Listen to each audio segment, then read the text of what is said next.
Pipe को पकड़ नहीं रहा है। इस वाले को पकड़ो, बंद करके चालू हो जाए। चलो ठीक है, ये हीरा जाएगा। हम मैं जाऊंगा देख लेगा। ये तू देख लियो, हीरा जाएगा है। ये क्या है? वोल्टेज एम्पियर है जी, ampere, power, pressure, flow. Ampere नहीं होता करंट। एम्पियर की क्या स्पेलिंग है? AMP आई नहीं आता।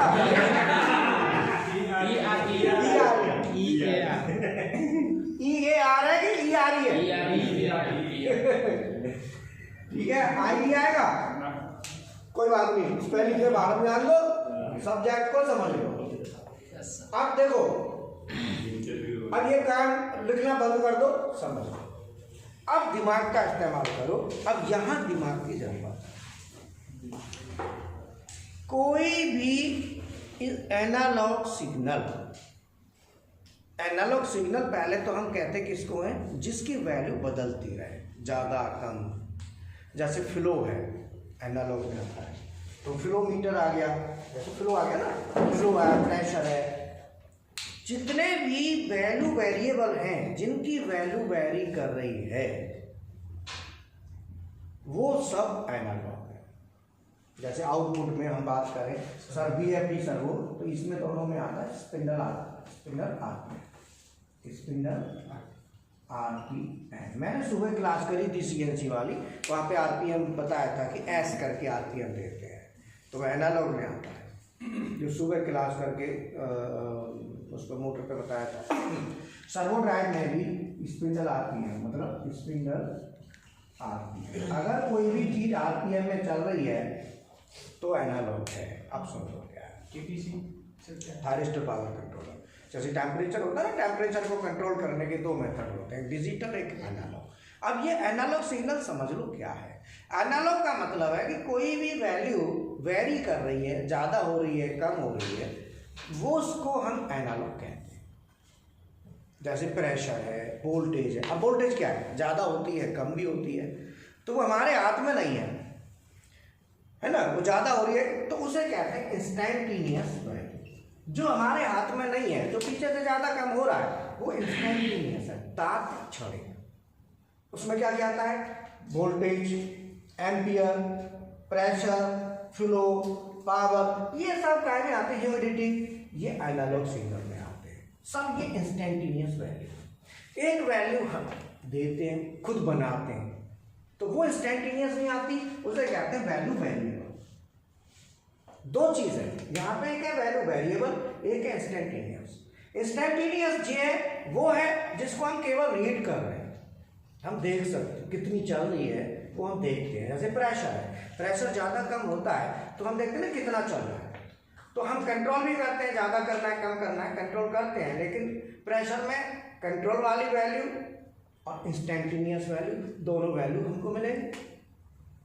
अब जो एनालॉग, जितने भी एनालॉग सिग्नल होते हैं, तो एनालॉग सिग्नल में क्या होता है कि आपका एनालॉग मैकेनिकल भी होता है। अब प्रेशर है, फ्लो है, तो ये तो इलेक्ट्रिकल नहीं है, इलेक्ट्रिकल भी हो सकता है और नॉन इलेक्ट्रिकल। तो अब मैं जो बताने जा रहा हूं वो समझने वाली बात है।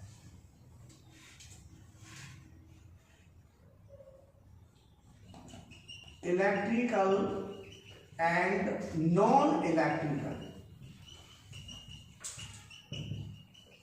एनालॉग सिग्नल्स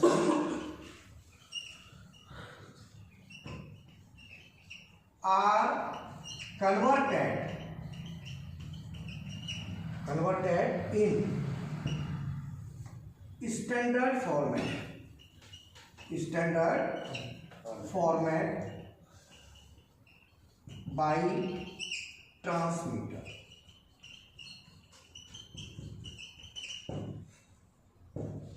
मतलब जितने भी एनालॉग सिग्नल हैं, इलेक्ट्रिकल, नॉन इलेक्ट्रिकल, जितने भी हैं, वो पहले ट्रांसमीटर के द्वारा स्टैंडर्ड में कन्वर्ट होंगे। ये बात समझ में आई नहीं है? नहीं आई होगी, आ जाएगी। अब स्टैंडर्ड एनालॉग सिग्नल कौन कौन से होते हैं? अब आता है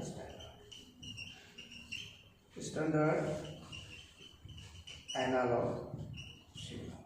इसमें आता है, एक तो आता है 0 to 10 वोल्ट DC, 0 से 10 एक आता है 0 to 5 वोल्ट DC, एक आता है 4 to 20 मिली एम्पियर और एक आता है 0 to 20। ये 4 स्टैंडर्ड एनालॉग सिग्नल है। इसके लिए हम लगाते हैं ट्रांसमीटर।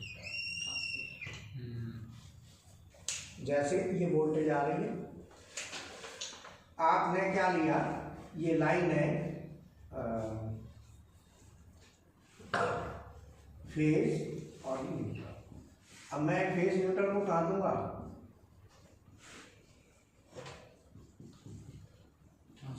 वोल्टेज ट्रांसमीटर पे, और यहाँ से मुझे मिलेगा 0 to 10 वोल्ट DC।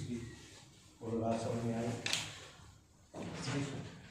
फेज और न्यूट्रल को PLC पे लेना है या कहीं भी लेना है तो हमें क्या करना पड़ेगा, स्टैंडर्ड एनालॉग सिग्नल में कन्वर्ट करना पड़ेगा। और वो कौन करेगा, ट्रांसमीटर।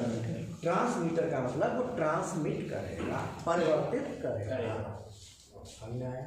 जी सर, ये आ गया सर। SMPS क्या एनालॉग आउटपुट देता है? SMPS नहीं, कांस्टेंट इनपुट में वेरी करेगा बट आउटपुट फिक्स है 24 वोल्ट। तो एनालॉग में, स्टैंडर्ड एनालॉग में नहीं आएगा। अब पीछे से मान लो आप क्या करेंगे कि चलो ट्रांसफार्मर लगा दो, रेक्टिफायर लगा दो, दे दो, लेकिन आप ये देखो कि अगर इधर की वोल्टेज कम होगी तो वहाँ भी कम होगी, इधर की बढ़ेगी तो वहाँ भी बढ़ेगी। एक सिंपल वोल्टेज का एग्जांपल मैं आपको समझा देता हूँ तो आपको बाकी सब समझ में आ जाएगा। मान लो ये हमारी जो लाइन वोल्टेज है जो हमारी चलती है, तो वोल्टेज में हम लेते हैं, टेबल बना लेते हैं कि मान लो हमारा जो इनपुट है, जो इनपुट आ रहा है वो आ रहा है 0 to 220 वोल्ट AC। इसमें हम क्या लगाएंगे, ट्रांसमीटर लगाएंगे और ट्रांसमीटर हमें आउटपुट जो निकालेगा वो निकालेगा 0 to 10 वोल्ट DC। ठीक है, तो वोल्ट जो ट्रांसमीटर होगा वो इसको इसमें बदलेगा रेस्पेक्टिवली। अगर ये बढ़ेगा तो ये भी बढ़ेगा, ये घटेगा तो ये ध्यान रखना। अब ये अगर पीछे से मान लो वोल्टेज आ रहा है 220, तो हमको 220 वोल्ट आ रहा है तो ट्रांसमीटर उसको कितने बदल देगा, 10 वोल्ट। अब 110 वोल्ट आ रहा है तो 5 वोल्ट। ठीक है, समझ में आया? Yes sir. तो आपको ये पता चल गया कि जो स्टैंडर्ड एनालॉग सिग्नल होते हैं, PLC हो चाहे VFD हो, सर्वो हो चाहे स्टेबल हो, कोई भी हो कंट्रोलर, उसमें ज़्यादातर जो चलता है, नोट कर लो, ये अगर मैं कहूँ कि कितना करंट चल रहा है और मुझे वो HMI पे देखना है तो उस करंट को मैं क्या करूँगा, ट्रांसमीटर लगाऊंगा। क्या लगाएंगे, तो करंट लेने के लिए हम क्या करते हैं, CT लगाते हैं, लेकिन CT हमको इस फॉर्मेट में नहीं देता है, CT इसमें थोड़ी देगा। तो हमको तो करंट ट्रांसमीटर लगाना है, न कि करंट ट्रांसफार्मर। बोलो यस सर। क्या लगाना है, वो भी मार्केट में आता है। वोल्टेज ट्रांसमीटर अपने पास अवेलेबल है, हमारे पास है, आप देख सकते हैं। बोलो बात समझ में आई कि नहीं आई? तो जो भी एनालॉग सिग्नल है, वोल्टेज, प्रेशर, फ्लो, एम्पियर, कुछ भी है, ये जितने भी सिग्नल हैं जिनकी वैल्यू बदलती है, वैल्यू वेरिएबल होते हैं, ये सब सिग्नल को हम क्या करते हैं, ट्रांसमीटर पे लगा के और कन्वर्ट कर लेते हैं काय में, स्टैंडर्ड फॉर्मेट। ठीक है, अब टेम्परेचर पे आ जाए। किस पे, टेम्परेचर में बताओ आप कि टेम्परेचर जो होता है, टेम्परेचर के लिए हम थर्मोकपल लगाते हैं। क्या लगाते हैं, तो थर्मोकपल हमको क्या देता है, मिली वोल्ट। थर्मोकपल हमको देता है मिली वोल्ट। उस मिली वोल्ट को, लेकिन हमको तो ये फॉर्मेट चाहिए, तो हम इस फॉर्मेट में करेंगे तो क्या लगाएंगे, थर्मोकपल से जो तार आएगी उसको ट्रांसमीटर पे लगाएंगे तो मिली वोल्ट को काहे में कन्वर्ट कर देगा 0 to 10 तो वहाँ ट्रांसमीटर कौन होता है? Temperature control. ठीक है। तो कई बार क्या होता है कि इसे कन्वर्ट ना करके थर्मोकपल की डायरेक्ट, आजकल पीएलसी में भी ऐसे मॉड्यूल आ गए हैं साथ में कि जो टेम्परेचर कंट्रोलर का मॉड्यूल होता है सीधा सीधा माने का ट्रांसमीटर क्या लगाना, ये डायरेक्ट सिग्नल लेके दे दो तो वो डायरेक्ट मॉड्यूल को ये जो मिली एम्पियर सिग्नल है थर्मोकपल का वो सीधा चला जाता है, तो वहाँ इसे कन्वर्ट करने की जरूरत नहीं पड़ती है। DTC 1000 DTC डेल्टा का आता है DTC 1000, ये इस तरीके से ट्रांसमीटर आते हैं। तो वो क्या करते हैं कि इसको डायरेक्ट ले लेते हैं थर्मोकपल, तो थर्मोकपल का जो मिली वोल्ट है वो फिक्स होता है कि इतने टेम्परेचर पे इतना मिली वोल्ट हमको मिलेगा, है ना। तो पहले इसे समझो फिर आगे और बढ़ेंगे, पहले बेसिक चीज समझो फिर आगे इसके आधार पे आप कुछ भी कर सकते हो फिर तो है।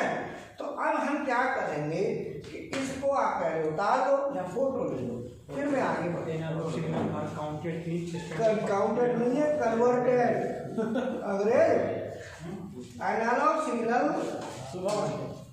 जितने भी इलेक्ट्रिकल और नॉन इलेक्ट्रिकल एनालॉग सिग्नल होते हैं वो ट्रांसमीटर के द्वारा स्टैंडर्ड एनालॉग सिग्नल में कन्वर्ट बोलो सर क्या है?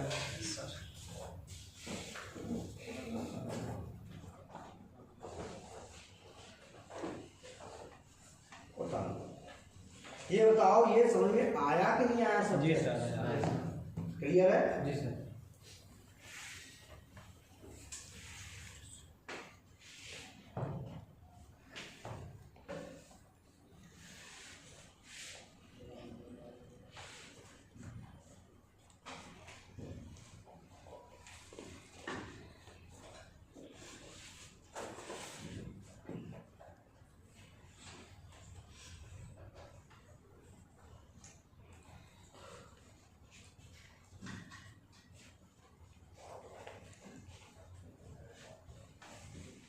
बोलो क्लियर है कि नहीं है? मिटा दें? है? जी सर, हो गया। मिटाओ।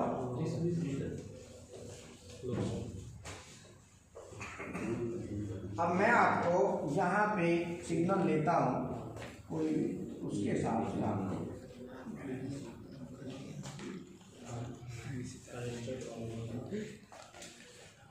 हमारे पास डबल सिलेंडर मशीन है। डबल सिलेंडर मशीन में प्रेशर है, वो है ये प्रेशर लाइन,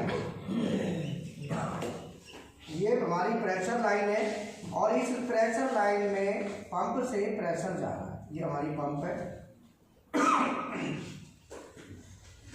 और ये इलेक्ट्रिक मोटर है जो पंप को रोटेट कर रहा है। तो ये हाइड्रोलिक पंप है।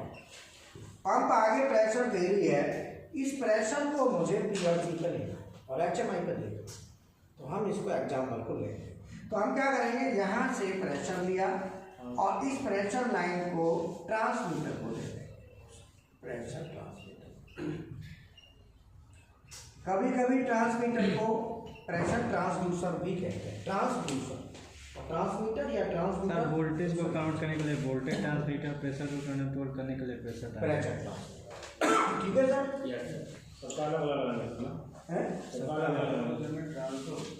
सबके लिए अलग अलग ट्रांसमीटर है। प्रेशर का होगा, वोल्टेज का वोल्टेज। अब ये प्रेशर ट्रांसमीटर हमने लगाया, ये लगाया हमने 0 से 15 kg पर centimetre square pressure is equal to 0 to 10 volt DC या 4 to 20 मिली एम्पियर। ये दो में से कोई भी एक सिग्नल। तो पहले हम 0 to 10 वोल्ट DC की बात करते हैं। तो मैं 0 to 10 वोल्ट DC की बात करता हूं तो यहां से दो तार हमारी निकलेगी। 0 to 10 वोल्ट DC हमारा निकला। अब ये जो 0 to 10 वोल्ट DC है, तो आप ये बताओ कि 15 के अगर मैं यहाँ पे ले लेता हूँ प्रेशर, और यहाँ पे ले लेता हूँ वोल्टेज। तो प्रेशर पे वोल्टेज 15 kg, प्रेशर पे हमको वोल्टेज कितना मिलेगा?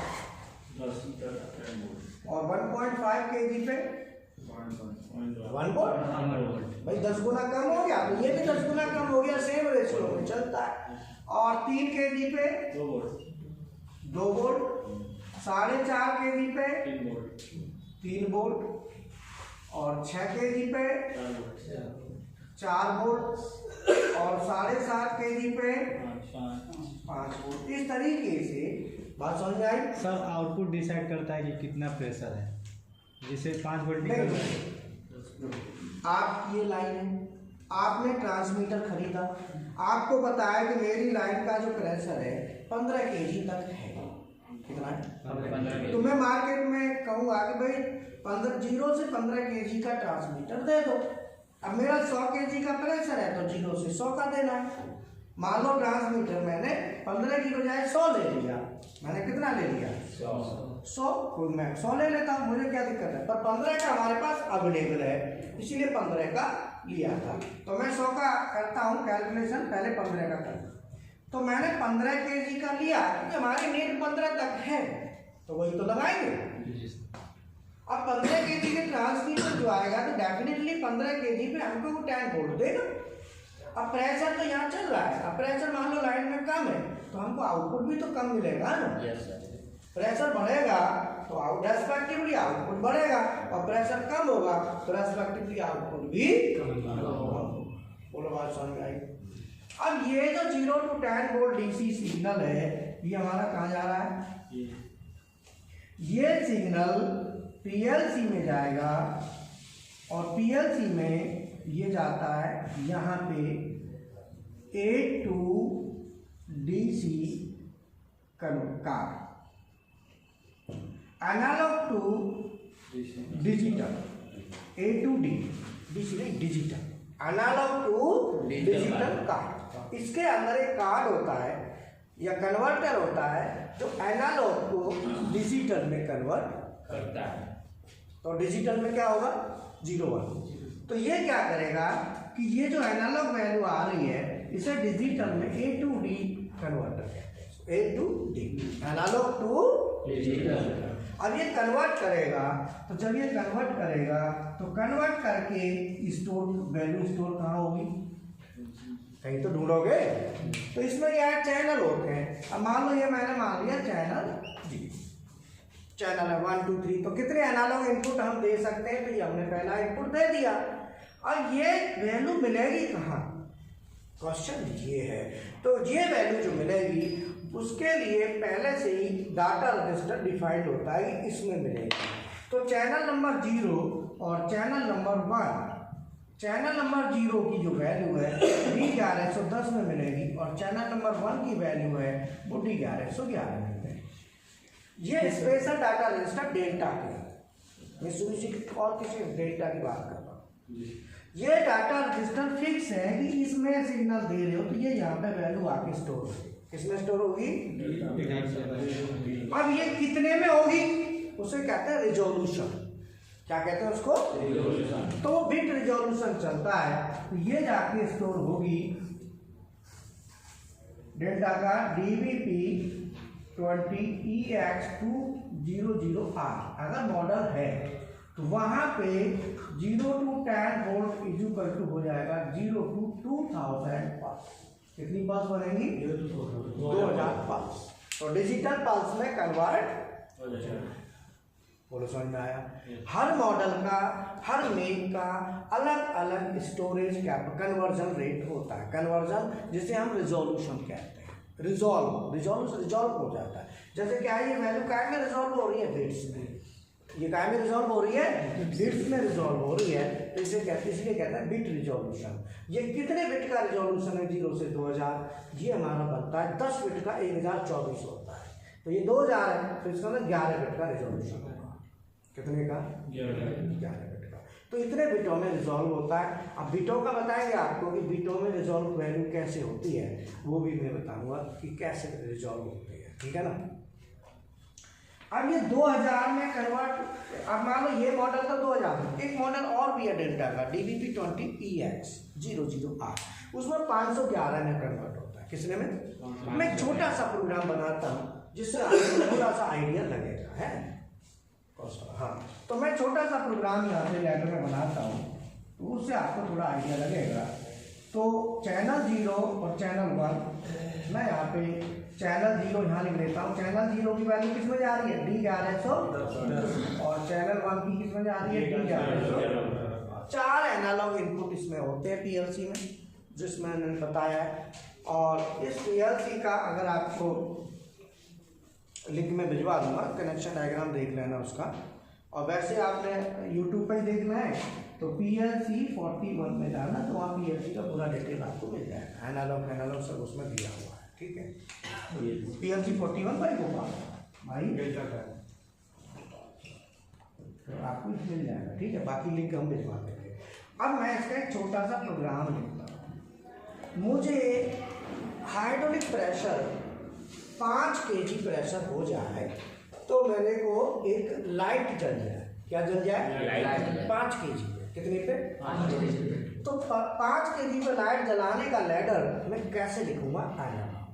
तो इसके लिए मैंने लिखा है यहाँ पे, मैंने कोई बटन ले ली या M1000 बिट ले लो, मान लो F0 को इनपुट ले लिया, मैंने इनपुट हाई किया।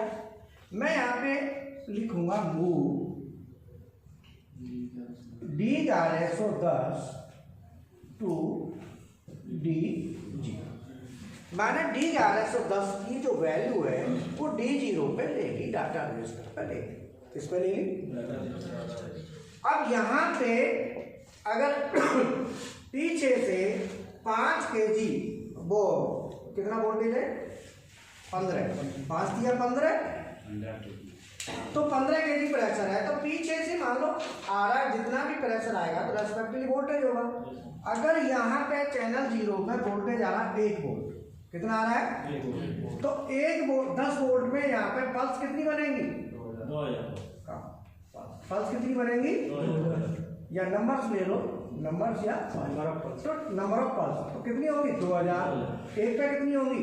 200। 2 पे 400, 3 पे 600, 4 पे 800, 5 पे 1000। ये हमारी क्या हुई? Number of pulse.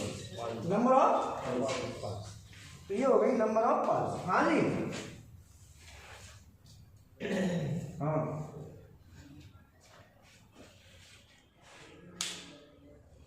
अरे भैया वो बेटा मार कर तो दे, मार कर, ये बोर्ड पर नहीं दिख रहा है।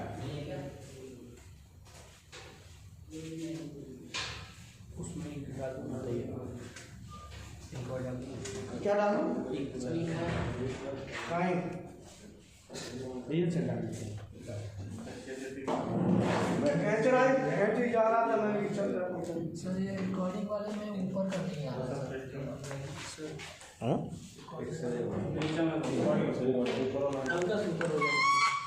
अब देखो, अब आ रहा है? नहीं है, नीचे का कट रहा है, ऊपर का कट रहा है। तो ये नीचे क्यों कर दिया है? अब बताओ तो मामला कैसा है?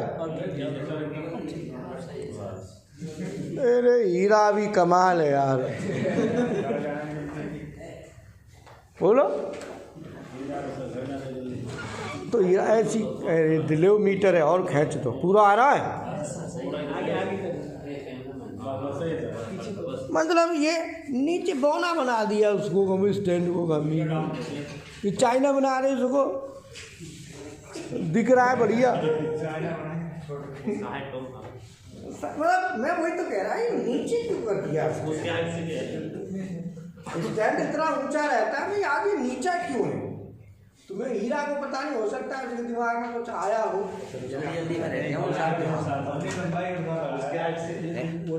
क्या है इसमें क्लू? मैं दोबारा बना लेता हूँ, साफ नहीं दिख रहा, स्टूडेंट कह रहे हैं, तो मैं यहाँ पे लेता हूँ प्रेशर। बेटा टिक डाल दी जी सर। प्रेशर, वोल्टेज और यहाँ पे number of pulse, number of pulse. ठीक है सर। अगर प्रेशर हमारा 15 kg पर सेंटीमीटर स्क्वायर है तो वोल्टेज कितना मिलेगा बेटा? सीधे तो और नंबर ऑफ पल्स कितनी होंगी? 2000। ठीक है, अब कुछ और गड़बड़। हाँ जी, हेलो, उल्टा करके रख दो उसको, गिर जाएगा बहुत ज़्यादा ही। नमस्ते सर। कोई दिक्कत नहीं है, ऐसे रख दो उसको सीधा। बोलो। वो लगा देना उसको, इसको छेद बड़ा करना। अब नहीं दिखाई दे रहा? दिखाई दे रहा है? अब दे रहा है? और ज्यादा ही दे रहा हुआ तो देखो पूरा स्याही डाल दी है पूरी भर के। हाँ, मनीषा का फोन आ, कह रही दिखाई ना दे रहा, ले मैंने की स्याही भर देते हैं। ठीक है, चलो दोबारा बोर्ड बना दिया आपने एकदम। क्यों? अगर हमारा 2 वोल्ट कितने पे मिलेगा? नहीं, 1.5 kg पर सेंटीमीटर स्क्वायर पे 1 वोल्ट, 15 पे 10 तो 1.5 पे 1, और 3 पे 3 kg पर सेंटीमीटर स्क्वायर पे 2, और 4.5 पे 3 वोल्ट, और 6 पे 4 वोल्ट, और 7.5 पे 5 वोल्ट। ऐसे करके जो आगे बढ़ जाए बढ़ेगा। अब पल्स है 200, यहाँ पे 400, यहाँ पे 600, 800 और 1000। अब यहाँ पे ये हमारी पल्स बन गई, ये वोल्टेज है, ये हमारा यहाँ पे। तो यहाँ पे मैं दोबारा ये भी बना देता हूँ, क्योंकि यहाँ भी थोड़ा सा साफ नहीं आ रहा था, दोबारा से ले लेते हैं, कोई बात नहीं। ये हमारा पंप है और ये इलेक्ट्रिक मोटर है, ये हाइड्रोलिक पंप और ये इलेक्ट्रिक मोटर। यहाँ से लाइन गई, इस लाइन में यहाँ पे प्रेशर ट्रांसमीटर हमने लगाया था। इस लाइन में पाइप लगाई, इसमें हम प्रेशर दे, ये प्रेशर की लाइन है। यहाँ पे प्रेशर ट्रांसमीटर,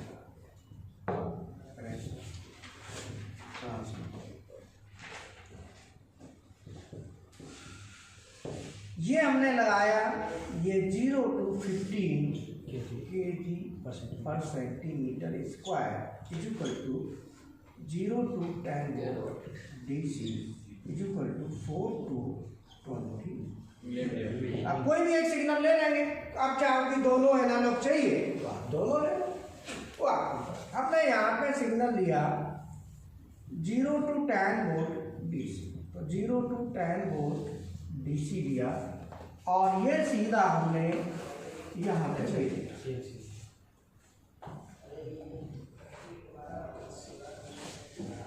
ये PLC में दिया, और PLC में जब जाता है तो एनालॉग इनपुट के टर्मिनल पे जाए। तो एनालॉग इनपुट टर्मिनल है, इसका नाम दे दिया चैनल 0। एक टर्मिनल और ले लिया, उसका दे दिया चैनल 1। अगर चैनल 0 है, चैनल 0, तो ये जो है ना, ये पॉइंट यहाँ पे PLC में लगा होता है A to D का कन्वर्टर। क्या होता है? Analogue to digital converter. तो वो डिजिटल क्या बनाता है? Digital pulse. क्या बनाएगा? और वो कहाँ स्टोर होंगी? रजिस्टर। कहाँ होंगी? रजिस्टर। तो ये चैनल 0 की जो पल्स है वो D1110 में, और चैनल 1 की जो है वो D1100। ये फिक्स हो गया। अब मुझे, मेरा एक्सरसाइज है कि हमको एग्जाम्पल हमने लिया, एग्जाम्पल हमारा है कि 6 kg, 4 पे ना 6.5, मतलब 3 kg या 6 kg पे 6 kg पर सेंटीमीटर स्क्वायर प्रेशर होने पर एक बल्ब ऑन हो जाए। क्या हो जाए? एक बल्ब ऑन। इसका लैडर लिखना है PLC। कहाँ पे लिखना है? तो PLC में लैडर लिखेंगे तो हम क्या करेंगे, हमने यहाँ पे लिया कोई भी इनपुट ले लिया, तो हम कोई बिट लेंगे। हमें पहले चैनल 0 में देखेंगे तो हम यहाँ पे बिट लेंगे M1000, ये ऑलवेज ऑन बिट होगी, मतलब जैसे ही PLC ऑन होगी ये MC बन जाएगा। अब मुझे D1110 की वैल्यू देखनी है तो मैं ऐसे देख नहीं सकता, देखने के लिए एक फॉर्मेट मैंने लिखना होता है मूव कमांड, तो मूव करके D1110 को D0 में मैं ले जाऊंगा। अब मैं यहाँ पे वैल्यू को देख सकता हूँ कितनी चल रही है, मैं डायरेक्ट चाहूँगा कि D1110 में कितनी चल रही है तो मैं देख नहीं पाऊंगा। देखने के लिए मुझे वो वैल्यू वहाँ से मूव करानी पड़ेगी। जैसे मान लो कोई मंदिर के अंदर मूर्ति है, अब आप देखना चाहते हो तो मूर्ति को बाहर तो आना पड़ेगा, मूव करानी पड़ेगी तभी तो देख पाओगे, या फिर आप अंदर जाओ, बोलो। तो ऐसे ही यहाँ पे आप कहेंगे सर ये क्यों लिखा, मुझे D1110 में देखना है कि कितनी वैल्यू आ रही है, मैं देखूंगा कैसे, तो देखने के लिए मैं क्या करूंगा, मूव करा के उधर ले जाऊंगा, तो मूव होगी तो ऐसा नहीं है कि ये वैल्यू वहां पहुंच गई, वहां भी जाएगी यहाँ भी रहेगी, तो ये कॉपी हो रही है, क्या हो रही है कॉपी, लेकिन हम बोलते इसको मूव है, क्या बोलते हैं मूव। तो ये अभी जब हमारा प्रेशर 1.5 kg प्रेशर है, कितना 1.5 kg, तो यहाँ पे 200 आएगा, तो जब यहाँ 200 आएगा तो यहाँ भी 200 आएगा। पल्स 3 kg प्रेशर पे 400 आएगी, 4.5 पे 600, 6 पे 800। अब ये वैल्यू आ रही है, मुझे कितने पे करना है 6 kg, तो मेरा 6 kg का ये बना देता 600। अब 6 kg पे मुझे 800 पल्स है, तो मैं बल्ब ऑन कराना है, तो बल्ब ऑन कराने के लिए सीधा सीधा लैडर लिखूंगा equal to space D0 space के कितने पे 800, तो मैं के 800 लिखूंगा और आउटपुट दे दूंगा Y0 Y1 जो। अब ये वैल्यू इसके बराबर होगी तो आउटपुट आ जाएगा, और मैं इसके साथ इक्वल होते ही आ जाएगा। अब कम होगी तो नहीं आएगा, बराबर होगी तो आएगा। अब ये जो आएगा तो मैं ये ग्रेटर देन और ले लेता हूँ, या उससे ज्यादा या बराबर आए तो greater than equal to space D0 space K 800 space Y0। ये मैंने जो लिखा है इसका मतलब समझ, मैंने क्या लिखा है कि D0 की वैल्यू जो 800 पल्स है, तो मैं 800 पल्स को के नहीं लिख रहा हूं तो PLC लेगी नहीं, मुझे के लिखना पड़ेगा, के मुझे लिखना पड़ेगा, के लिखा जाएगा, ये डेसिमल कांस्टेंट है, ये मैंने के लिखा, के साथ 800 लिख दिया, तो अब मैंने ये कंपेयर ब्लॉक बनेगा, ये कंपैरिजन हो रहा है वैल्यू का, तो वैल्यू का कंपैरिजन हो रहा है कि जैसे ही वैल्यू 200 D0 में आती है तो 200 वैल्यू 800 से कम है तो Y0 ऑन नहीं होगा।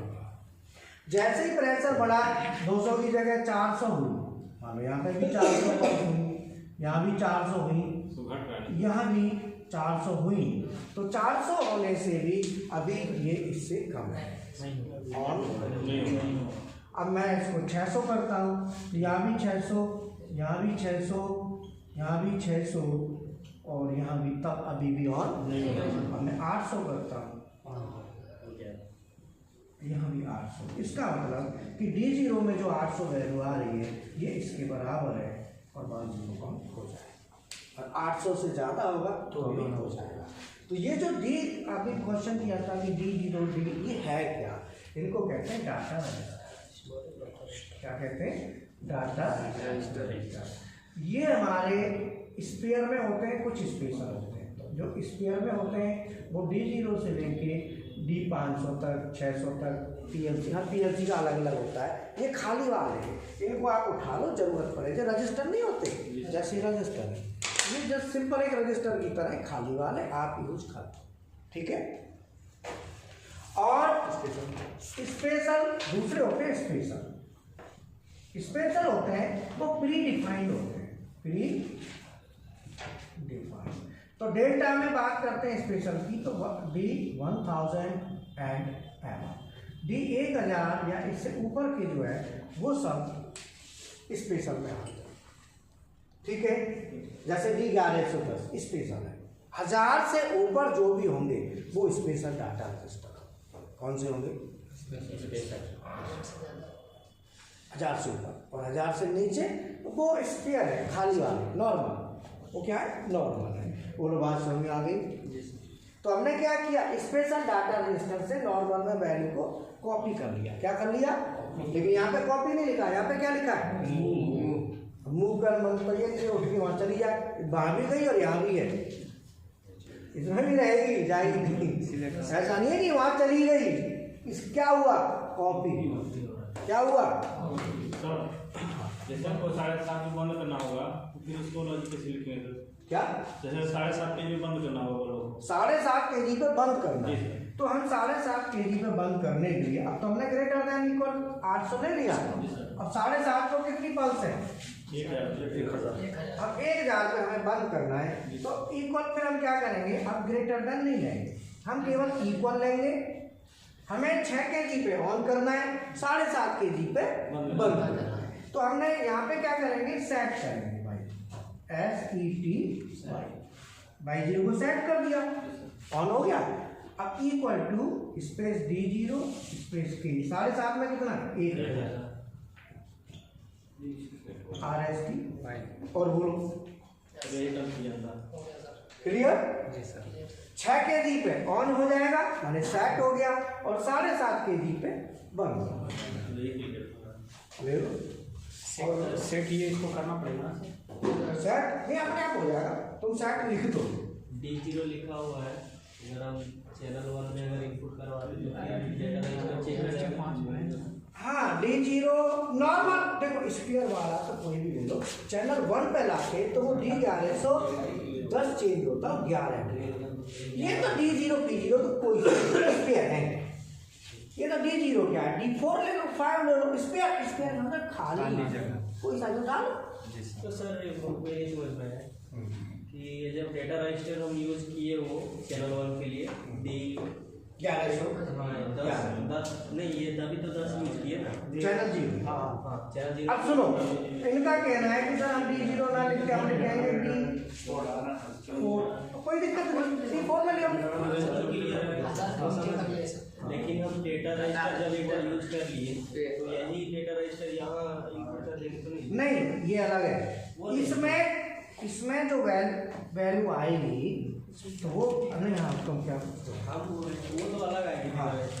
वो जो डेटा रजिस्टर हम यूज़ किए 1110, हाँ उसमें जब वैल्यू मेरा आई रहा है पहले से प्रेजेंट है, हाँ। फिर हम डेटा रजिस्टर 4 में यूज़ किए। वो इसलिए किए कि अगर मैं ना खाली ये कुछ भी ना लिखूँ, मैं ये देखना चाहता हूँ कि कितना प्रेशर आ रहा है, तो मैं देख नहीं पाऊंगा, इसको लिखना पड़ेगा मूव करा के, तब वैल्यू उधर जाती हुई दिखाई देगी। अब मैं मान लो ये लाइन ना लिखूँ, और मैं ये भी नहीं चाहता, मैं खाली ये देखना चाहता हूँ कि कितना प्रेशर चल रहा है, तो मैं D1110 को लिखूंगा कैसे, टाइप कैसे करूँगा? वो सिर्फ वैल्यू इसमें आ रहा है, देखने के लिए अलग रजिस्टर यूज़ करना पड़ा। मूव कराना पड़ा, तो मूव करा के क्या है कि वो मूव होता हुआ दिखेगा, यहाँ पे वहाँ भी दोनों जगह दिख गया। अगर मैं ये लिख रहा हूँ तो तुम्हारा क्वेश्चन बनता है कि मैं फिर यहाँ पे D4 की जगह मैं यहाँ सीधा D1110 लिख सकता हूँ, इक्वल टू स्पेस D1110 मैं वही बोल रहा डायरेक्ट रजिस्टर यूज़ डाल कर लो। लेकिन वैल्यू देखनी है तो वो मूव करा के देखने के लिए होता है। अब तुम्हें लॉजिक लिखना है तो डायरेक्ट लिख लो, लेकिन कभी भी स्पेशल रजिस्टर से डायरेक्ट कंपेयर मत कराओ, नॉर्मल रजिस्टर पर ट्रांसफर कर लो तब कंपेयर कराओ, ये लॉजिक कहता है। तो आप ऐसे लिख सकते हैं, कोई दिक्कत नहीं। ठीक है, और बताओ। इस कंडीशन में भी प्रोग्राम मेरा रन होगा। लेकिन मान लो मुझे खाली देखना है कि कितना प्रेशर है, मुझे कोई आउटपुट ऑन तो मैं क्या करूंगा, तो मैं देखने के लिए फिर मैं क्या लिखूंगा। अब मान लो ये मैंने लॉजिक हटा दिया। अब मैं बताओ, अब मुझे देखना है तो मैं उसके लिए क्या लिखूं, मैं कैसे देखूं? तो देखने के लिए D1110 कहाँ लिखूं? अब मैं डायरेक्ट यहाँ कर्सर लाया और D1110 लिख देता हूँ तो PLC नहीं लेगी नहीं, इसको एरर आएगा। अब मैं कैसे लिखूं? तो मेरे पास एक ऑप्शन होता है कि एक एनो कॉन्टैक्ट ले लिया, कोई भी एनो किसी का भी ले लो, X2 का ले लो, 1 का, M1 ऑलवेज ऑन ले लो। यहाँ से मैं क्या करूँगा, मूव कर D1110 टू D4 या 243 जो भी है, मैंने यहाँ पे क्या कराया D4। मूव करा दिया, अब ये दिख जाएगा। नहीं तो मैं देख लिखता कैसे उसको देखने के लिए, तो मैं ये तरीका है कि मूव करा के लिख दो तो वो वैल्यू यहाँ भी आएगी और यहाँ भी आएगी, तो मैं देख सकता हूँ उसको, वो इसीलिए लिख नहीं सर पाता। वहाँ पे मेमोरी बिट से भी मूव करा सकते हैं ना, ये X2 की जगह M0 भी लिख सकते हैं। हाँ, या M0 लिख दो, किसी मतलब एक इनपुट चाहिए। देखो मूव कमांड डायरेक्ट नहीं आती है, एक ऑपरेंड कहते हैं इसको, जो एनो कॉन्टैक्ट एनसी कॉन्टैक्ट देना पड़ता है तब मूव होता है कोई भी चीज, बगैर इसके दिए मूव नहीं होगा। अगर मैं मान लो यहाँ पे मूव लिख दूँ सीधा, मूव डी डायरेक्ट होता है, नहीं होगा। अब ये एरर आ जाएगा, इसमें एरर आएगा, ये लेगा नहीं। सर कोई भी मोटर को स्टार्ट करना तो पहले मूव कराना होगा, पहले मूव। तो ये जो है ना मूव लिखना, मूव का मतलब है कि डायरेक्ट मूव लिख नहीं सकते, और मैं डायरेक्ट ये लिख नहीं सकता डी डायरेक्ट होता लिख नहीं, ये भी नहीं लेगी, ऐसे लेगी नहीं, तो मैं देखूंगा कैसे वैल्यू को कितनी चल रही। तो कंपैरिजन तो अलग बात है, मैं देख कैसे पाऊंगा। तो कल के लिए मैं एक लॉजिक देता हूँ आपको, नोट करो। मेरे पास वोल्टेज है, इसका लॉजिक आपको बनाना है। 0 से जो प्रेशर है ना, वोल्टेज ले लो 220 वोल्ट, 0 से 220 वोल्ट में मुझे ना आउटपुट ऑन कराना है, वो कराना है एक तो 100 वोल्ट पर ऑन कराना है, समझ में आए, और 150 वोल्ट पर उसको ऑफ करना है, ऑफ कराना है। ये एक आउटपुट है, कल के लिए आपके लिए लॉजिक है, और ये प्रैक्टिकल आपको मिल जाएगा ट्रांसमीटर भी। और इसमें क्या करेंगे, हमको लगा देंगे वेरिएक, तो वेरिएक लगा के ना वेरी कर लेंगे। क्यों, हम वोल्टेज जो दे रहे हैं ना ट्रांसमीटर को, उससे हम वेरी कर लेंगे, तो उससे अपना बोलो, समझ में आया, क्लियर, ठीक है, थैंक यू। तो VFD भी चल रही है, एनालॉग आउटपुट में VFD लेंगे, कल VFD लेंगे, आउटपुट निकालेंगे। आज तो इनपुट देना सीखा, इनको समझ में आया, सर हम आउटपुट निकालना सीखेंगे। साथ ही साथ 6:15 कल शाम को, आज क्लास नहीं हुई थी, तो हम मेमोरी बिट और रजिस्टर, डाटा रजिस्टर क्या होते हैं, बिट क्या होती है, बिट रिजोल्यूशन क्या होता है, वैल्यू कैसे आती है, तो कल हम उसको बताएं। क्या हो सकता है सुबह बता दें, आज बताना था लेकिन आज बताया नहीं। सर इसके लेक्चर कितने हैं VFD वाले के? इसके कितने लेक्चर हैं VFD के? VFD का ऐसा ना, हमारा जो है ना जिधर रेल जाए ना, कोई तो 15 है जाए, 20 है जाए, कि तो 4 में निपट जाए, तो ऐसा है कि तो आपको चाहिए ना, तो इसकी सीरीज ले लो। आपको पुराने लेक्चर चाहिए, पूरा सेट चाहिए, तो सीरीज है वो ले। और सर हेलो, ये तो चलता रहता है बेटा, क्लास चल रही है, ये तो अब कितने होंगे ये नहीं पता, जो ऑलरेडी सेट बना हुआ है वो ले लो। और सर हर PLC का अलग है। अरे सेट तैयार है। अब मान लो तुम्हें पता है 40% स्टूडेंट तो क्लास में ही नहीं बैठते, वो खाली वीडियो पढ़ते हैं। हाँ, पूरा जुगाड़ तैयार है एकदम। और सर हर PLC का अलग अलग होता होगा ना, डाटा रजिस्टर, हाँ हर एक खाना। चलो, थैंक यू वेरी मच।